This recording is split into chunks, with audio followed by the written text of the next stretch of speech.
One of the first things I do when I get to school in the morning is blast my music while I'm preparing my lessons. My students even know me as one of their teachers that always has music playing in the background during class. I've always felt drawn to music. I've even pursued a master's degree in music. But music for me is more than just an affinity or passion. The profound effect that music has on the brain, the psyche, the emotions, heck, the soul, is so mind-bogglingly immense that scientists are still trying to uncover all the ways in which it works. Another way music is important is in the way that it affects us as we go about our daily lives. You may have heard some quips about music over the years. Famous quotes such as, "Music is life itself," "Music is the universal language of mankind," and "Where words fail, music speaks." These speak to the incredible importance society places on music and its value across cultures. Music has been sold as a treatment for pain, anxiety, depression, and even Alzheimer's. So what's the deal here? Is music really a wonder drug? Is it everything everyone is saying about it? Let's take a brief look at the ins and outs of music and the brain to find the truth between the quips. Now, it doesn't take a bunch of scientists to tell you how music impacts memory. Think back to the first time you ever learned a language, even your native language. You can probably remember nursery rhymes and songs from ages ago, with no gaps in memory. You probably still have that mixtape from your first crush, and you can even sing the lines to all those songs too. Now try to recite a poem on the other hand, you just might panic. Why is that? Well, there are a few things going on here. The first, music reduces cortisol, the stress hormone, and increases dopamine, the reward chemical in the brain. In a nutshell, music makes you feel more relaxed, less stressed, a little bit fun, and in a sort of way, high on life. It is this profound impact that music has on the brain that makes us tend to want more of it. The reward chemical dopamine, this dopamine rush you get when you listen to music, means that the brain has a tendency to remember that feeling long afterwards. Another unique way that music impacts the brain can be found in group singing. Groups of people singing together, especially when the singing is impromptu or spontaneous, has been shown to positively impact a hormone called oxytocin. Oxytocin is the bonding hormone. It is the same one that is released by nursing mothers with their infants. Groups of people singing together release this hormone in droves. But not just that, they have also been found to have a sort of a euphoric feeling, and sometimes even their breathing synchronizes. Another way that you might have heard about music impacting you over the years is something called the so-called Mozart effect. So the Mozart effect is a contradictory study. It basically says that if you listen to the music of Mozart prior to performing a complicated task, you will perform better on said task than without the Mozart music. However, many participants in the study did not witness any sort of effect, so the results are not concrete.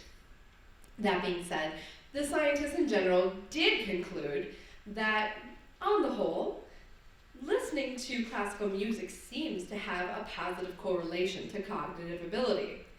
More research is being done to further this discussion, and to this end, scientists have even studied the so-called Vivaldi effect, which says a similar result can happen, particularly relating to memory, when listening to Spring from the Four Seasons.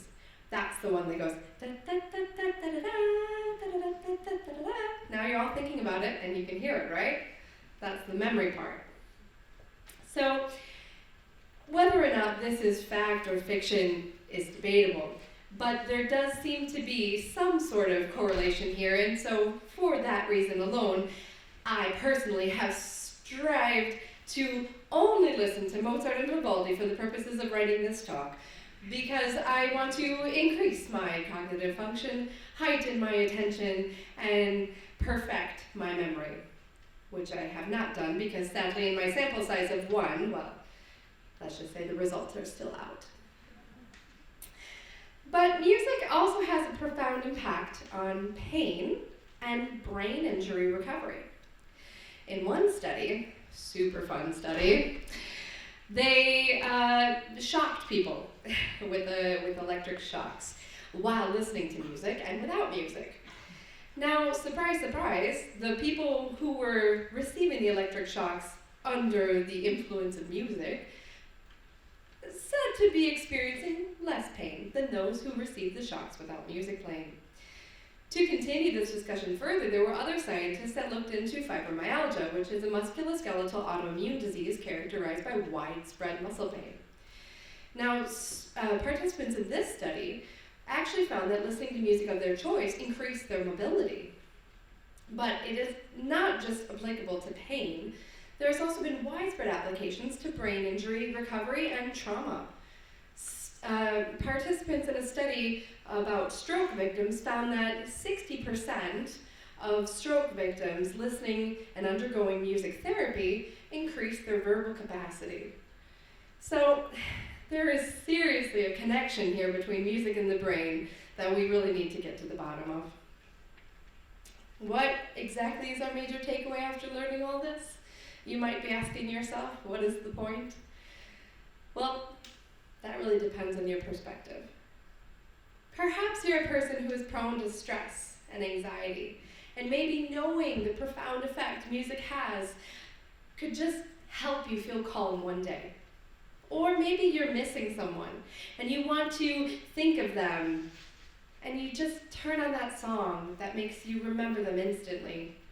It's something I do when I think about my deceased grandma, Loretta, and I listen to Frank Sinatra, one of her favorite singers, and I'm suddenly transported in time to her living room, seated on her decorated sofa, smelling her lovely, floral Jessica McClintock perfume, with her face and voice as vivid in my mind as if it were yesterday instead of a decade ago.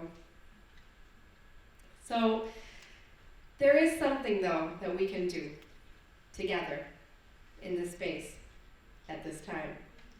Something that can bond us, calm us, bring us joy.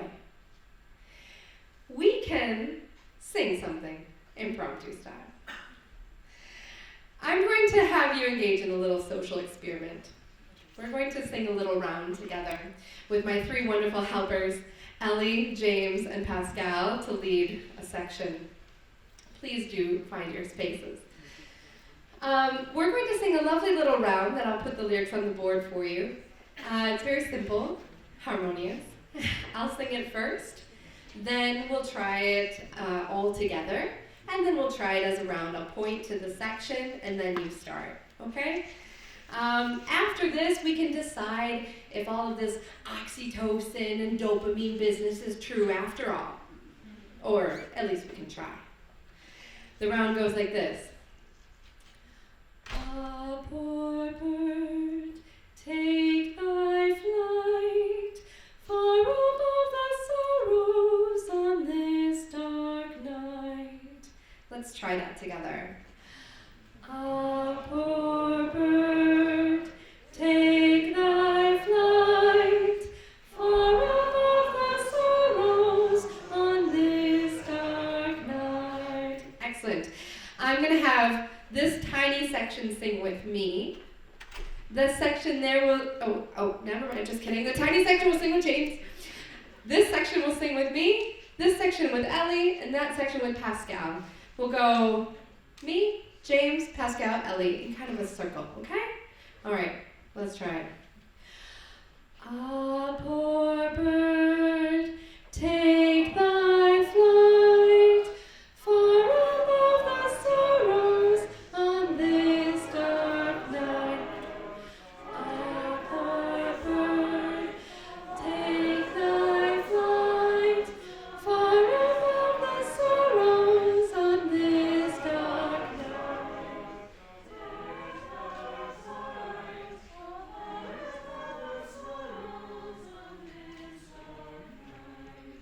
Thank you.